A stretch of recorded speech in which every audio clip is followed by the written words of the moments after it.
তো hello friends, YouTube channel তোমরা যারা খুলেছো, তো ইউটিউব চ্যানেলের জন্য কি কি জিনিস বিশেষ দরকার সেটা আমি তোমাদের আজকে দেখিয়ে দেব।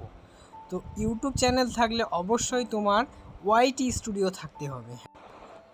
ইউটিউব চ্যানেল খোলার জন্য ওয়াইটি স্টুডিওর বিশেষ দরকার। ওয়াইটি স্টুডিও ডাউনলোড করে নেবে। ডাউনলোড করার পরে এরকম কন্টেন্টে চলে আসবে। কন্টেন্টে আসার পরে এই যে দেখতে পাচ্ছ ভিডিওতে ক্লিক করবে। ভিডিওতে ক্লিক করলে এরকম চলে আসবে।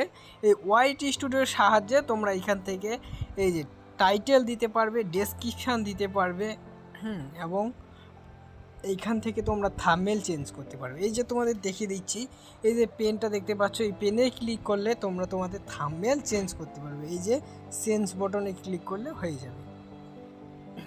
তারপর এই যে টাইটেল দেখতে পাচ্ছ তোমরা, এই টাইটেলটাকে তোমরা চেঞ্জ করতে পারবে তোমরা যদি পরবর্তীতে কোনো টাইটেল চেঞ্জ করতে চাও। তারপরে এই যে ডেসক্রিপশান দেখতে পাচ্ছ, এই ডেসক্রিপশানে তোমরা ডেসক্রিপশান লিখবে, হ্যাশট্যাগ ইউজ করবে অবশ্যই। তারপরে এইখান থেকে যে ট্যাগ তোমরা ইউজ করতে পারবে। মোর অপশান দেখতে পাচ্ছ, এইখান থেকে তোমরা ট্যাগ দিতে পারবে। এই যে ট্যাগ দিয়েছিলাম আমি, এই যে দেখতে পাচ্ছ এরকম করে তোমরা ট্যাগ দিতে পারবে। তো ওয়াইটি স্টুডিওর সাহায্যে এই সমস্ত কাজ করতে পারবে। তারপরে ভিডিওটাকে যখন তোমরা পোস্ট করবে, তার আগে তোমরা ভিডিওটাকে প্রাইভেট করে পোস্ট করবে। তারপরে এই ওয়াইটি স্টুডিওতে আসার পরে ভিডিওটাকে পাবলিশ করে দিবে। এই জন্য তোমাদের ওয়াইটি স্টুডিও অবশ্যই দরকার, এবং সকলেই যারা তোমরা ইউটিউব করো অবশ্যই ওয়াইটি স্টুডিও ডাউনলোড করে নিও।